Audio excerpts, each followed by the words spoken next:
अस्सलाम वालेकुम and welcome back to my channel. उम्मीद है आप सब खैर आफियत से होंगे।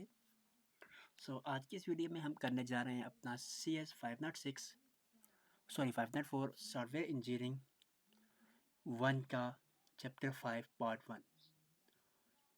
पहले 4 चैप्टर हम ऑलरेडी कवर कर चुके हैं। अब अगर आपने नहीं देखी वीडियो तो आई के बटन पर क्लिक करें और हमारी प्ले लिस्ट को वहाँ से एक्सेस कर सकते हैं। चैप्टर 4 पार्ट 1 में हम कोई समरी देखेंगे लेक्चर की, और पार्ट 2 में हम इसके MCQs कवर करेंगे जैसे कि हम पहले करते आ रहे हैं। तो चलिए शुरू करते हैं हमारा जो है चैप्टर 4 आज का, रिक्वायरमेंट इंजीनियरिंग लेक्चर की समरी। सबसे पहला पॉइंट है जी, इम्पोर्टेंस ऑफ रिक्वायरमेंट।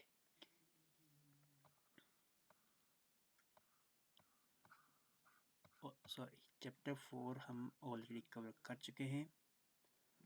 हमने करना है जी चैप्टर नंबर 5।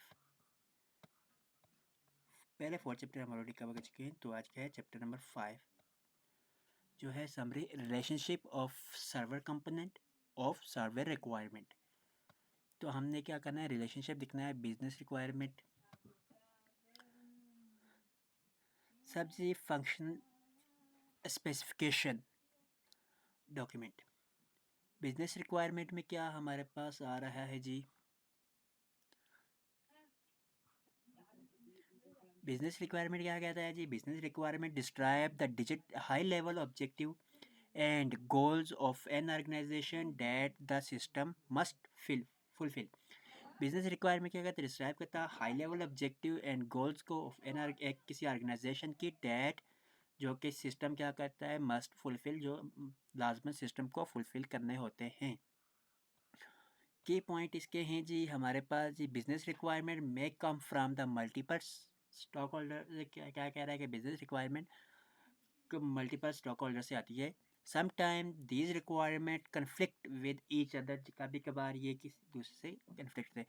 विजन स्टेटमेंट क्या कह रहा है जी, the vision statement describe the overall purpose and direction of the system. Overall purpose को और डायरेक्शन को क्या कहते हैं, सिस्टम को डिस्क्राइब करता है। The vision statement provide the guidelines of the entire project, मुकम्मल प्रोजेक्ट की क्या गाइडलाइन करता है। ये ऊपर हमारे पास जो डायग्राम है, सेम इस डायग्राम में वही चीज़ बता रही है कि बिजनेस रिक्वायरमेंट के बाद हमारा vision and scope documents, user requirement वगैरह। तो इस चीज़ को हमने नीचे क्या किया हुआ है, डिटेल में थोड़ा लिखा हुआ है। तो नेक्स्ट है जी chemical tracking system.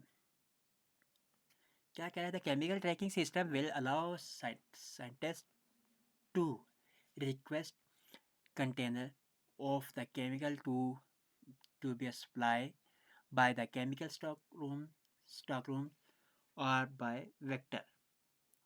Purpose of chemical tracking system क्या है, the chemical tracking system help scientist manage chemical container, chemical container को मैनेज करने में मदद करता है। बेनिफिट इसके क्या हैं, द कंपोनेंट विल भी क्या होता है, सेव करता है 20% 25% of chemical cost, 25% chemical cost को।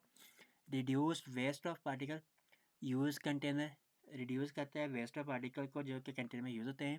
Standardise chemical processing purchasing, standardize करता है केमिकल परचेजिंग को। नेक्स्ट है जी assumption एंड डिपेंडेंसी।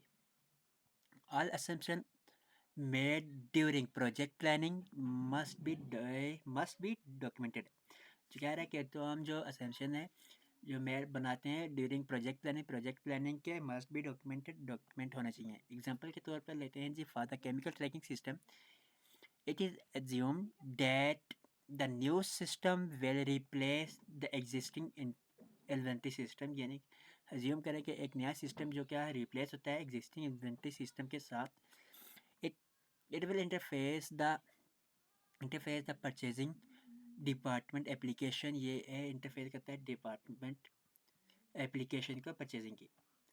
नेक्स्ट कह रहा है जी स्कोप, प्रोजेक्ट स्कोप क्या है, project scope define the concept and range of the purpose और solution and limitation, identify certain capability that the product will not be include. Project scope define करता है concept को और रेंज को of the proposed solution की and limited identify certain capability that the project will not include, जो कि project में include नहीं होती.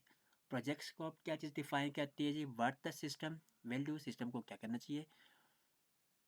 What the system will not do, जो क्या सिस्टम को क्या करना चाहिए और क्या नहीं करना चाहिए. Scope and initialize release. Not all feature are implemented at once, यानी कि हर फ्यूचर एक ही टाइप पे इम्प्लीमेंट नहीं हो सकते. The system should define, system को डिफाइन करता है the major feature of for the first release, major feature first release के क्वांटिटी करेक्टरिस्टिक को. कंटेक्स्ट डायग्राम क्या है? The context diagram define the system boundary, system boundary को क्या करती है? डिफाइन करती है. पर्पस क्या है जी? ये शो करती है the system being develop, system कैसे डेवलप होता है. External entities, the external entity interacting with system, entity जो कि सिस्टम के साथ इंटरेक्ट होती है.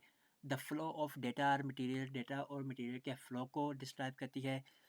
द कंटेक्ट डायग्राम आइडेंटिफाई करती है entity outside the system, system के बाहर की जो एंटिटी है उसको.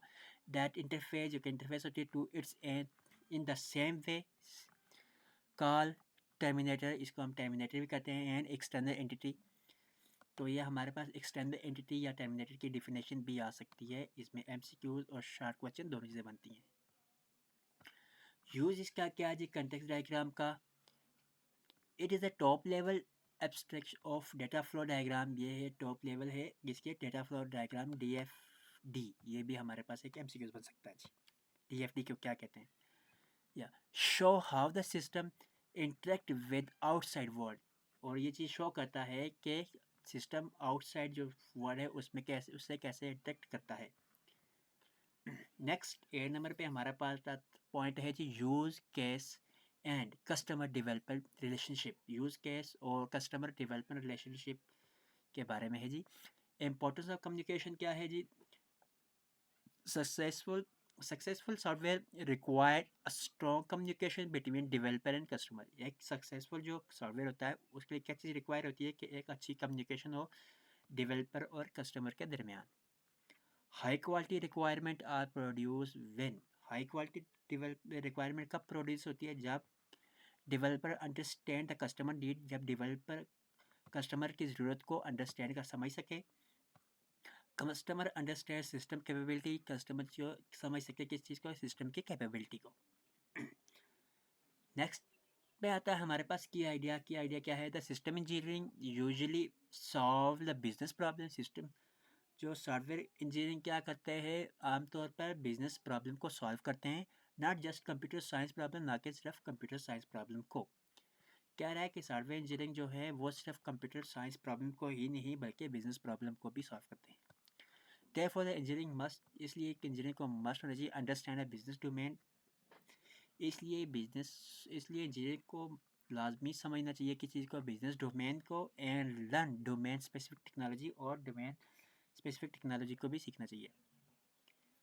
यूज केस मॉडलिंग क्या है जी? Use case modelling is a technique use to organise and represent system requirement. Use case modelling एक टेक्निक है जो यूज़ होती है ऑर्गेनाइज करने के लिए एंड रिप्रेजेंट करने के लिए सिस्टम रिक्वायरमेंट को.